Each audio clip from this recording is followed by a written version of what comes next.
কি এমন হলো যে আমার মা আমাকে ঝাঁটার বাড়ি মেরে বাড়ি থেকে দূর করে দেবে বললো? তো চলো গল্পটার মধ্যে প্রথম থেকে বলি। সকাল সকাল ঘুম থেকে উঠে আমি চলে গেছিলাম ছাদে, আর ছাদে গিয়ে দেখতে পেলাম সূর্যমা ঘুম থেকে উঠে পড়েছে। তাই তাড়াতাড়ি সূর্যমাকে হাই হ্যালো করে চলে এসেছি নিচে। তারপর নিচেতে চলে এসে আমি দেখছি আমার ঘর পুরো ঠান্ডা, কে আমার ঘরে এসে লাগিয়ে দিয়ে গেল। তারপর মনে পড়ে গেল যে এখন তো শীতকাল গাইস। এরপর নিচে এসে নিমে দাদন দিয়ে তারটা মেজে নিলাম। তারপরে আর দেরি না করে উঠে দুধের চাটা আমি গরম করে নিলাম আমার জন্য, কারণ বাকি সবার খাওয়া হয়ে গেছে। তারপর চাটাকে কাপের মধ্যে ঢেলে নিই আর চায়ের মধ্যে একটা চুমুক মেরে দিই। আর আমার বোনের অবস্থাটা দেখো।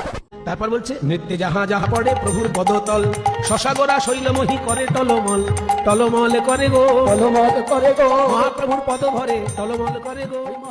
এইসব কাকুক করতে করতে আমি যখন ছাদে চলে যাই তখনই আমার মা বলে ওঠে, এবার যদি পড়তে না বসছিস তাহলে মুড়ো ঝাঁটা মেরে তোকে বাড়ি থেকে দূর করে দেবো। তাই সেই সব কথা শুনে আমি মনের মধ্যে দুঃখ না পেয়ে বনবাসে না গিয়ে লিপ বাম লাগিয়ে এখানে পড়তে বসে গেছি।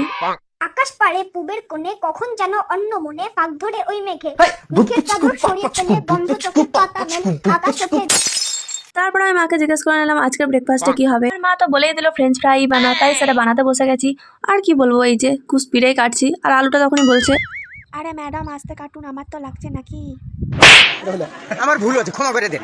তারপর আস্তে ধীরে আলু কেটে নিয়ে আমি কিন্তু এখানে ফ্রেঞ্চ ফ্রাই বানাতে লেগে গেছি। আর এখানে হালকা করে দুটো ফুটো উনুনের পিছনে দিয়ে দিলাম, আর এখানে ভিআইপি রান্না হচ্ছে গরুদের জন্য। তারপর নিজেদের রান্না করে সেটা দিয়ে ব্রেকফাস্ট ছেড়ে ফেললাম। ছাদে গিয়ে পড়তে বসে নাটক করতে গিয়ে আমি তো এখানে হালকা করে ঘুমিয়েই পড়েছিলাম।